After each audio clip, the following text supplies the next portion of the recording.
La guerra cristera es fruto de la pérdida de centralidad de los católicos, de la Iglesia Católica, ante el surgimiento de la revolución o de los gobiernos revolucionarios.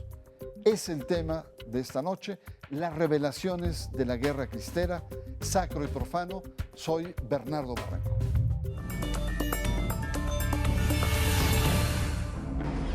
La guerra cristera fue cruenta y en extremo violenta. Se calcula que más de 250,000 personas fallecieron en este conflicto armado entre el gobierno y la iglesia. La llamada también cristiada fue un sangriento episodio en la historia de México que se desarrolló entre 1926 y 1929. Esta guerra fue protagonizada por el gobierno de Plutarco Elías Calles y milicias de laicos, presbíteros y religiosos católicos que estaban en contra de las políticas públicas orientadas a restringir la autonomía de la Iglesia Católica. El origen de esta lucha fue la relegación por parte del Estado a la Iglesia Católica. A partir del artículo 130 de la Constitución promulgada en 1917, en la que se estableció una política de intolerancia religiosa, incluyendo la prohibición de la Iglesia para poseer bienes, prohibición de culto fuera de las iglesias, entre otras.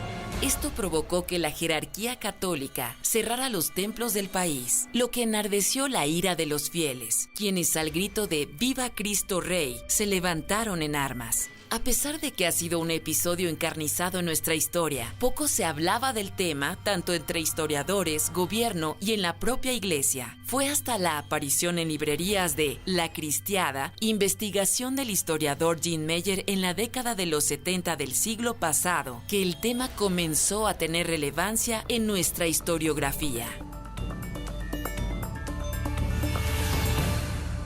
Buenas noches, bienvenidos a Sacro y Profano. Y esta noche vamos a conversar sobre los cristeros. Vamos a conversar nuevamente sobre este episodio clave en la vida del catolicismo y la cultura política del país, que con los últimos acontecimientos se ha vuelto a poner un tanto de moda. A 90 años de los cristeros, y qué mejor que aprovechar la edición de un libro que se llama Memorial de Cruces, libro de las revelaciones de la guerra cristera, escrito por nuestro invitado, el escritor Carlos Pascual. Bernardo, ¿cómo estás? Muy buenas noches, muchas gracias. Muchas gracias por estar acá. Gracias por la invitación. ¿Y qué descubrimientos, qué revelaciones tienes a lo largo de la investigación que te llevó a hacer esta novela? Bueno, me parece que son muchos los descubrimientos, las revelaciones, como anuncia el subtítulo, que además, bueno, ya iremos platicando seguramente, tiene que ver mucho con el libro del Apocalipsis de San Juan, porque me parece que la guerra cristera fue apocalíptica de lo que ocurrió en este... ¿Por qué fue apocalíptica? Porque fue muy cruel, porque fue muy cruenta, porque fue muy salvaje, por los dos bandos. Es un libro que busca revelar sin parcialidades, y hubo excesos y hubo grandes abusos por los dos bandos, ¿ves? Hay historias terroríficas de los dos que ya ahondaremos. ¿Qué revelaciones hay? Pues muchas. Fíjate que me parece, no sé si estés de acuerdo, que la guerra cristera es una guerra que está muy en el closet, muy escondida, es como muy incómoda para los dos bandos, para el bando clerical y para el bando gubernamental. O en ámbitos académicos, ¿no? O en como ámbitos académicos. Que está muy metido en la parte de la academia, pero no trasciende. No trasciende, pero fíjate, muchos historiadores la consideran la única guerra civil que hemos vivido en México, en realidad, dado que la independencia fue una revolución por la independencia política y la revolución fue una lucha por el poder. Pero la guerra cristera la consideran una guerra civil, y además con una connotación terrible, que es una guerra santa, que eso me parece, si hemos de hacer caso a Humberto Eco, cuando le corrigió la plana a Marx, diciendo que la religión no era el opio de los pueblos, sino la cocaína de los pueblos, me parece que eso le da a la guerra cristera un carácter terrible, porque se llena de fanatismo. Me parece que uno de los grandes temas de la novela es el fanatismo. Ahora, cuando uno ve la violencia desde la óptica de lo religioso, uno se encuentra con como una perspectiva bifronte. Por un lado, puede ser la religión un elemento de convivencia y de paz, Así es. pero al mismo tiempo de radicalización y de crueldad. ¿Cómo ubicas en la guerra cristera este binomio de lo religioso frente al acontecimiento? Bueno, me parece que si algo privó en la guerra cristera y los 200,000 muertos que se cifran a lo largo de la contienda, así lo constatan, es que fue una guerra cruenta, fue una guerra muy difícil. Insisto, por el asunto del fanatismo, pero debo aclarar desde ahora que no estoy hablando de un fanatismo religioso exclusivamente. Me parece que el fanatismo se da también desde el gobierno. Me parece que el gobierno de Plutarco Elías Calles, un presidente que admiro profundamente, por otro lado, también lo debo de decir, desperdició muchas ocasiones para llegar a acuerdos, para encontrarse. Fue una escalada de malos entendidos, de órdenes mal dictadas o mal recibidas, y fue un yo quiero esto, pues no te lo doy, pues entonces me da. Fue creciendo y desborda de una manera absolutamente fanática, insisto, por los dos bandos. Fanatismo, ¿no? Viene de fan, es decir, el elemento religioso llevado al extremo. Pero también hay otra expresión que es el fundamentalismo. Así es, sí. Entonces, pues, podría aplicarse, hay fanatismo de los dos bandos. ¿Tú podrías decir, hay fundamentalismo en los dos bandos? Sin Uno duda laico, alguna. radical, antirreligioso, anticlerical, y el otro absolutamente... Sin duda alguna, mira, el fundamentalismo gubernamental me parece que se da en esta necedad del gobierno de Plutarco Elías Calles por crear una identidad nacional con base en la Revolución Mexicana y con esta pretensión muy absurda, finalmente, de controlar las conciencias de los mexicanos. Plutarco Elías Calles, una vez que termina la Primera Guerra Cristera, porque hay dos, lanza lo que se llama el Grito de Guadalajara, en donde dice: las conciencias de los jóvenes nos pertenecen, las conciencias de la juventud mexicana le pertenecen a la revolución. No puede haber nada más falso que eso. Y lo mismo la Iglesia Católica. La Iglesia Católica dice: las almas de nuestro rebaño nos pertenecen y nosotros somos los encargados de guiarlas. Y los dos, ambas visiones se enfrentan, es un choque de trenes con la realidad, que es el libre albedrío, donde la gente dice: tú a mí no me vas a decir en qué tengo que creer o cómo debo pensar o cómo debo gobernarme y gobernar mi casa. Y ahí me parece que es donde estos fundamentalismos chocan. Pues fascinante, no sé qué piense nuestro auditorio, pero este choque de trenes, este fanatismo, estas posturas irreconciliables, estas intransigencias, ¿no estaremos hablando también de algunos elementos de nuestra realidad actual, con todas las manifestaciones, los debates? Vamos a seguir, está usted en Sacro y Profano. Nuestro tema son los cristeros en torno a este libro, Memorial de Cruces, de nuestro autor invitado, Carlos Pascual. Regresamos en un momento.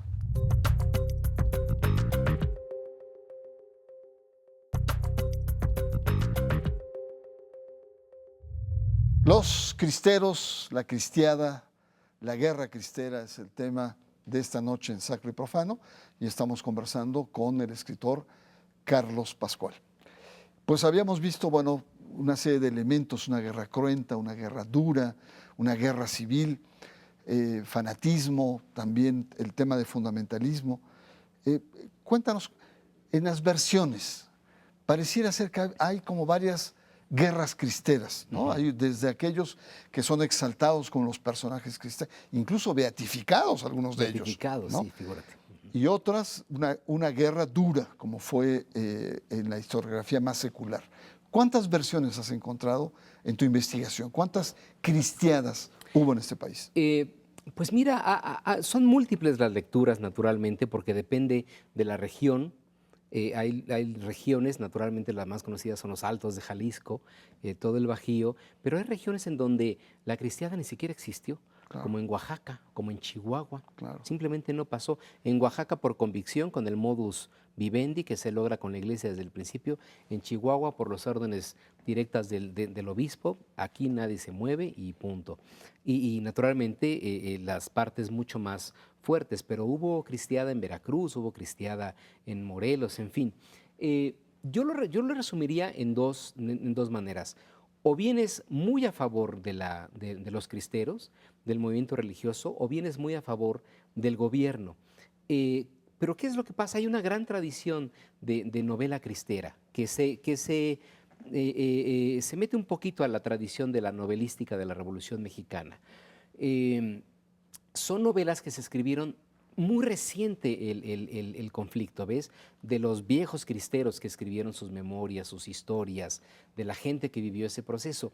Lo que me interesa actualmente, y me parece que lo trato de plantear en la novela, es esta perspectiva histórica que nos da la distancia. Yo no tengo ningún pariente que luchó de un bando o de otro. Tengo una tía de Irapuato que los odia a los cristeros porque los cristeros le quemaron el rancho al tío Zenobio y violaron a la tía no sé qué, porque creo que esas son las cuestiones que hay que tomar en cuenta. Entonces me parece que la perspectiva histórica de decir, a ver, yo no tuve nada que ver ahí, no tengo una posición determinada, eso te permite una lectura como más llana. Entonces hay polarización de lecturas. Sin duda Es alguna. decir, los que están muy a favor, que ven Sin héroes duda. a los cristeros, y la lectura, digamos, más oficial, ¿no? Exactamente.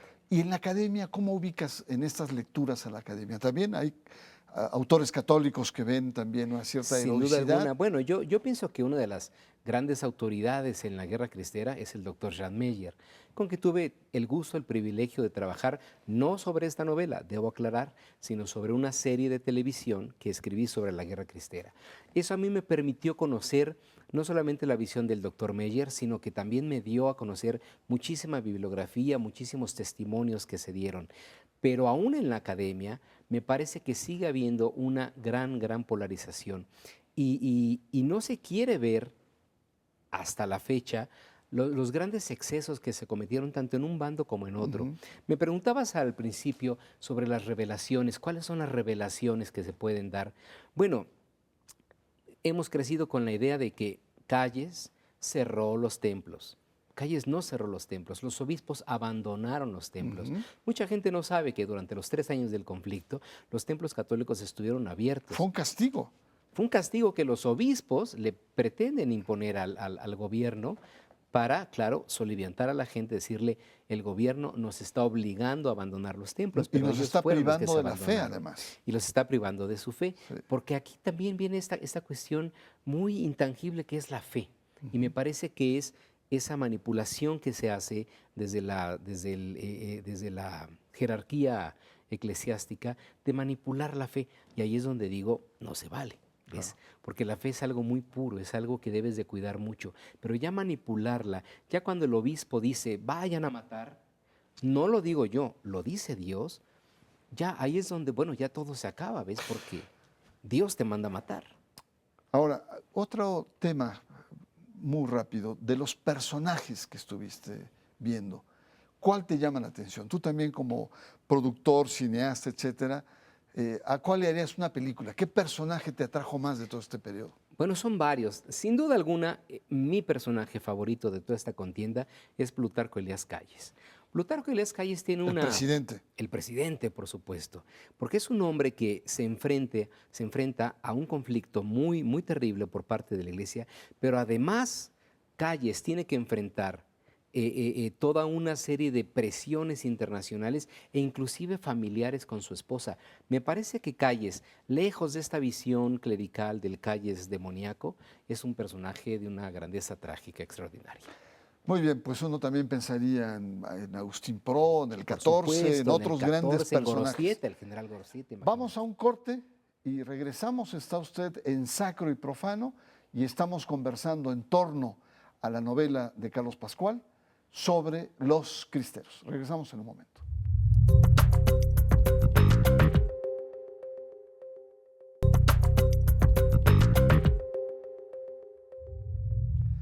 Sacro y Profano, los cristeros, esta noche aquí en Canal 11. Por supuesto que es un tema muy apasionante. Estamos en los años 20, pero hay ciertos reflejos con la actualidad. Hay ciertos aspectos que ameritan espejear lo que estamos viviendo, sobre todo en los últimos meses, con las grandes manifestaciones.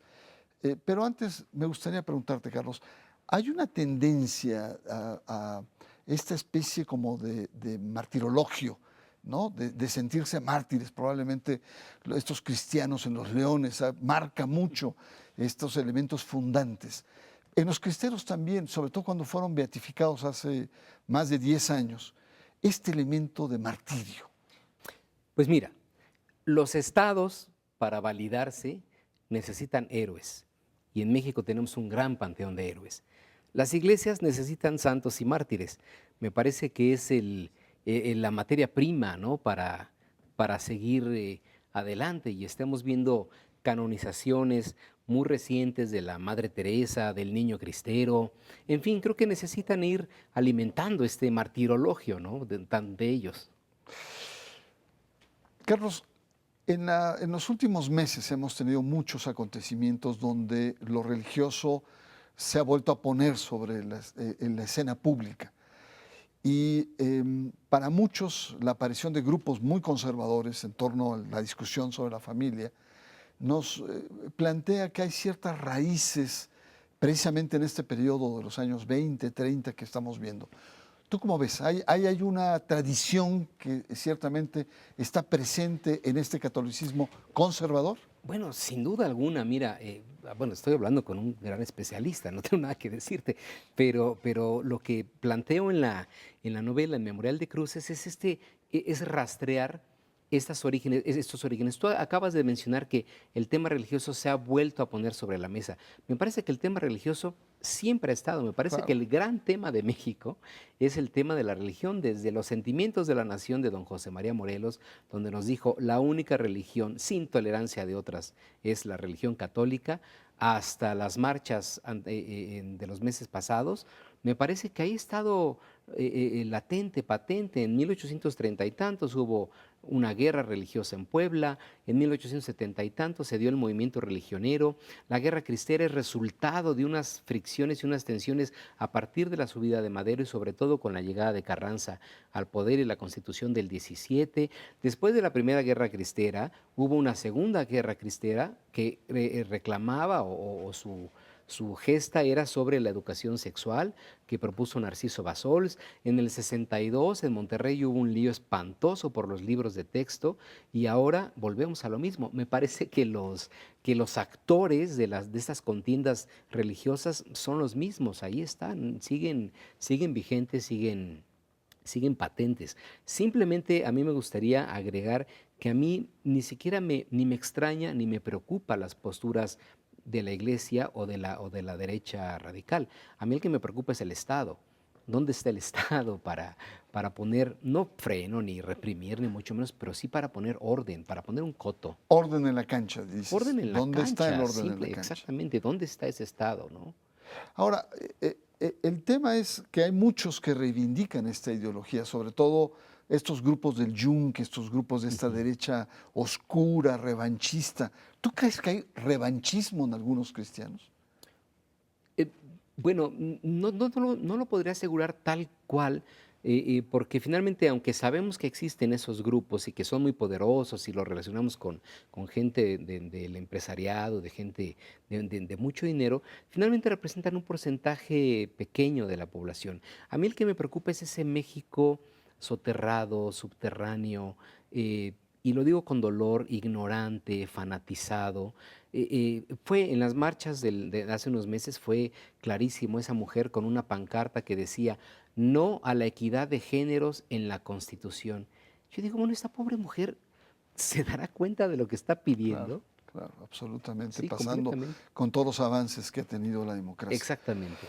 Pues no me queda más que agradecer tu presencia, ha sido Gracias a muy ti, interesante, es una conversación exquisita y pedirle a usted, amable auditorio que nos está viendo, de no perder la memoria. El hecho de traer el tema de los cristeros, de la guerra cristera, es cómo evitar en una democracia como la nuestra estos episodios fatídicos que hemos tenido como país, estas guerras fratricidas, estas guerras insensatas por no tener una capacidad de diálogo, de entendimiento, que pasa indudablemente por un debate de altura que lamentablemente no hemos tenido en este país. Válidas las manifestaciones de los católicos, Sin duda alguna. conservadores, Sin duda pero alguna. también válido y bienvenido el debate, sobre todo el debate de altura el debate que no llegue a las descalificaciones. Esa es la postura de Sacro y Profano. Yo quiero agradecer su presencia y, por supuesto, invitarle para que la próxima semana nos encontremos aquí nuevamente en un nuevo episodio de Sacro y Profano. Muchas gracias.